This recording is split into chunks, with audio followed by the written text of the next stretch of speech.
Within the next few minutes, a major crime will be committed somewhere in the United States. Before this program is off the air, a criminal will have struck and vanished, having accomplished a perfect crime. But is it?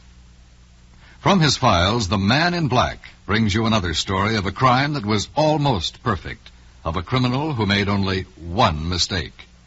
And now, The Man in Black.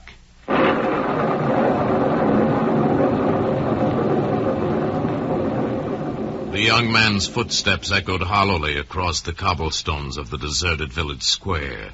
His pace was regular, brisk, until he reached the steps of the church, and there he paused. And for a long moment the half-light of a nearby street lamp caught the sensitive features of his young face as he narrowed his eyes and peered intently up toward the bell tower. Slowly, then, the church bell began to peal, and the young man smiled. He could see the bell, but nothing else. Apparently satisfied, he hurried up the church steps, in through the vestibule and back to Father Vincent's quarters.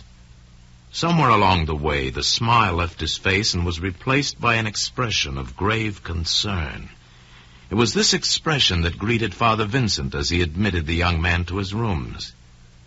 "Clyde, my son, what is wrong? You're troubled. Are you ill?" Clyde managed a weak smile. "I'm not ill, Father. Troubled, yes." His eyes indicated the bell tower.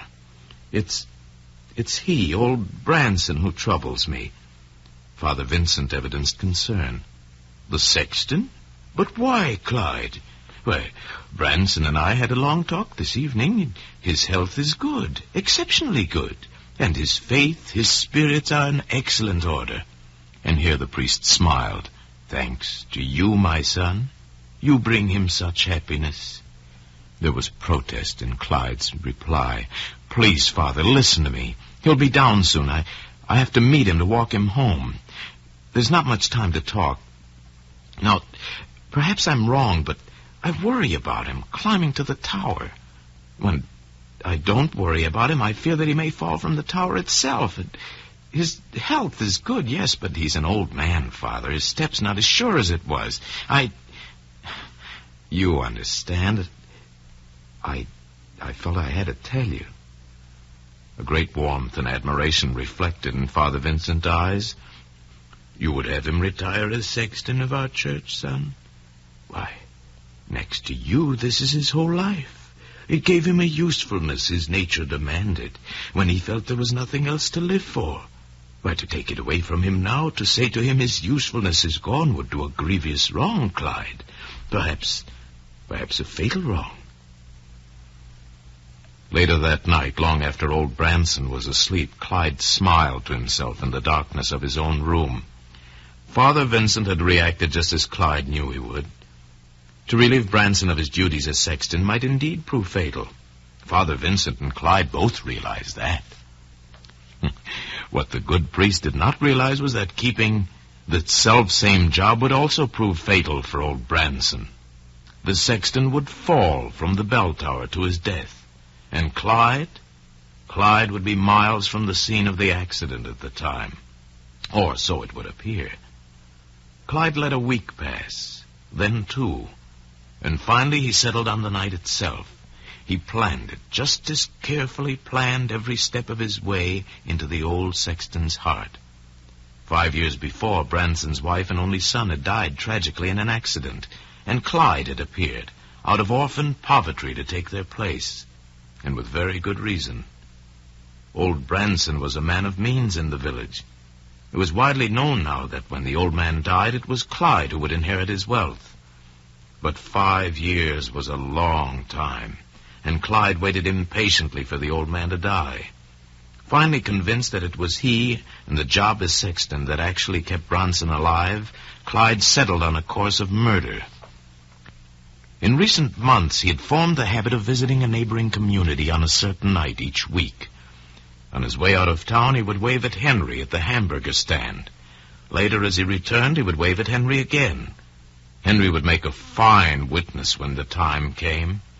Further, Clyde had a carefully contrived short cut He could drive past Henry if... Oh, nuts. Can you take that? Can we take it over again?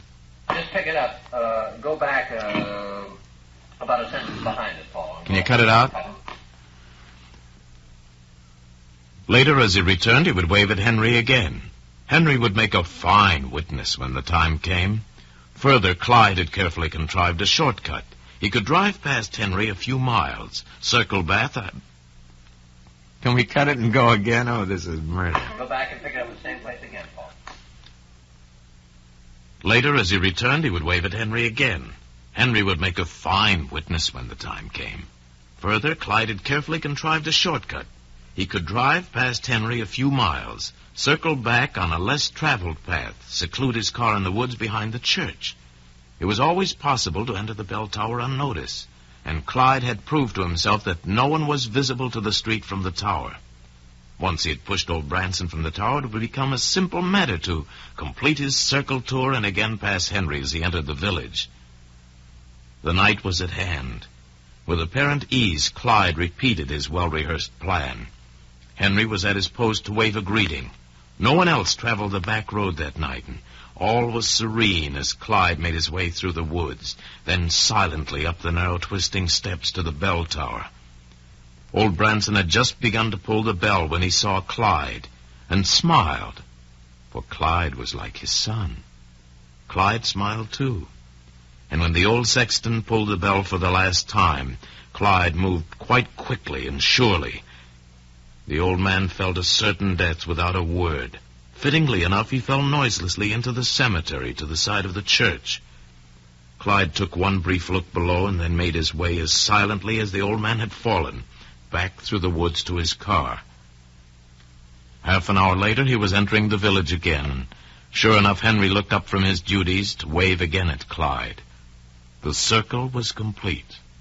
The crime was perfect. And yet, 2 short days later, Clyde Ross was arrested for the murder of the old sexton. Where had he made his mistake? What thin web of circumstance became the cord about his neck? As in the case of most perfect crimes, Clyde turned out to be his own hangman.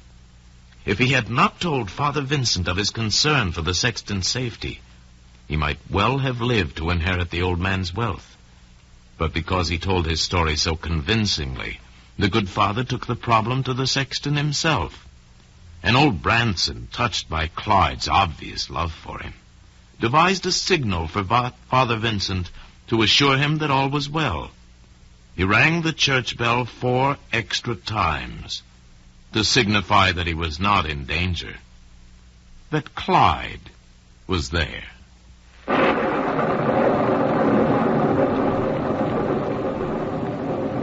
The Man in Black has brought you from his files another case history of a criminal who attempted to commit the perfect crime.